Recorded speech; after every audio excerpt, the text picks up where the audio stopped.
જય શ્રી કૃષ્ણ। આજે પુરુષોત્તમ માસનો દિવસ 24। આવો સાંભળીએ આજની વાર્તા। રૂપનું ગુમાન। એક રાજાને બે રાણીઓ હતી। માનીતી રાણી રૂપનો અંબાર અને અનમાનીતી રાણી સીધી સાદી અને શ્યામળી। એવામાં પુરુષોત્તમ માસ આવ્યો। અનમાનીતી રાણીએ વ્રત લીધું। તે વહેલી સવારે ઉઠી નદીએ નાહવા નીકળી। રસ્તે જતા જતા એક પીપળો આવ્યો। રાણીએ તો પીપળાને નમન કર્યું અને તેના થડમાંથી કચરો, પૂંજો, ઝાંખરા વગેરે સાફ કરી નાખ્યા અને પાણી સિંચ્યું। આગળ જતા એક શિવ મંદિર આવ્યું। એક ઘરડો વાવો બિચારો સેવા કર્યા વિના બેસી રહ્યો હતો। રાણીએ તેને કુવેથી પાણી ખેંચીને આપ્યું એટલે બાવાએ આશીર્વાદ આપી ભગવાનની સેવા પૂજા કરી। આગળ જતા એક ગાય ઉભેલી। બિચારી ગાયના શરીરે પાક અને પહેરું વહેતું જાય। રાણીએ તે ગાયને નવડાવી પાટાપિંડી કર્યા। ગાયનું આખું રૂપ ફરી ગયું। નદીએ નાઈ ધોઈ રાણી રાજમહેલે જવા નીકળી। રસ્તામાં પેલી ગાય આવી। ગાયે કહ્યું, રાણી, મારું દૂધ પીતા જાઓ, તમે સદાય નિરોગી રહેશો। રાણીએ દૂધ પીધું અને આગળ ચાલી। રસ્તામાં પેલું શિવ મંદિર આવ્યું।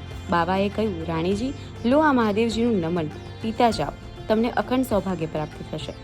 રાણીએ મહાદેવજીના નમનનું આચમન કર્યું અને આગળ ચાલી।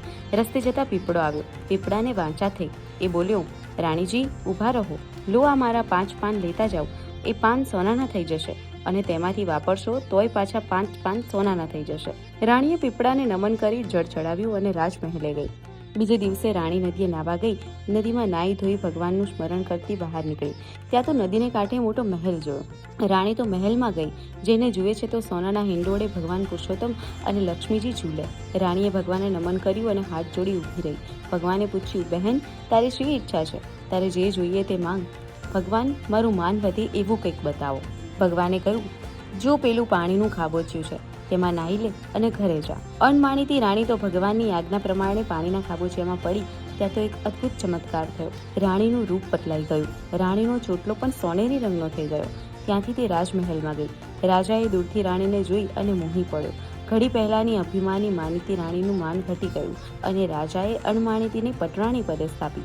2 વર્ષ વીતી ગયા અને ફરી પાછો અધિક માસ આવ્યો। પેલી ગુમાની રાણીએ વ્રત શરૂ કર્યું। રસ્તે જતા પીપળો આવ્યો, વૃદ્ધ બાવો આવ્યો અને રોગિષ્ઠ ગાય પણ આવી। એણે કશું ગણકાર્યું નહીં અને નદીએ નાવા ગઈ। નાહીને જુએ છે તો નદીને કાંઠે સોનાનો મહેલ દીઠો। રાણી મહેલમાં ગઈ અને ભગવાનને હાથ જોડી ઊભી રહી। ભગવાને કહ્યું, બહેન, શું જોઈએ છે? તારે જે જોઈએ તે માંગ। ભગવાન, મને રૂપ આપો, માન મળે એવું આપો। જા, પેલા ખાબોચિયામાં સ્નાન કર, તારી ઈચ્છા પૂરી થશે।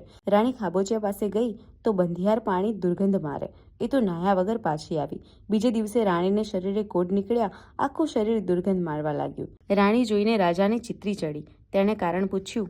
રાણીએ હૈયું ખોલી બધી વાત કરી। રાજા તો વેલમાં બેસાડી રાણીને પેલા ખાબોચિયા પાસે લઈ ગયા। રાણીએ ગુમાન મૂકી ગંધાતા જળમાં 7 વાર સ્નાન કર્યું। રાણીને તો કંચન વર્ણી કાયા થઈ ગઈ। રાજા બંને રાણીઓને એક સરખી રીતે રાખે, ન કોઈ વાલી કે ન કોઈ અડખામણી। બંને રાણીઓને જેવા પુરુષોત્તમ રાય ફળ્યા તેવા સૌને ફળજો। બોલો પુરુષોત્તમ ભગવાનની જય। પુરુષોત્તમ માસની રોજની કથા અને વાર્તા સાંભળવા માટે અમારી ચેનલને સબસ્ક્રાઇબ કરો। જય શ્રી કૃષ્ણ।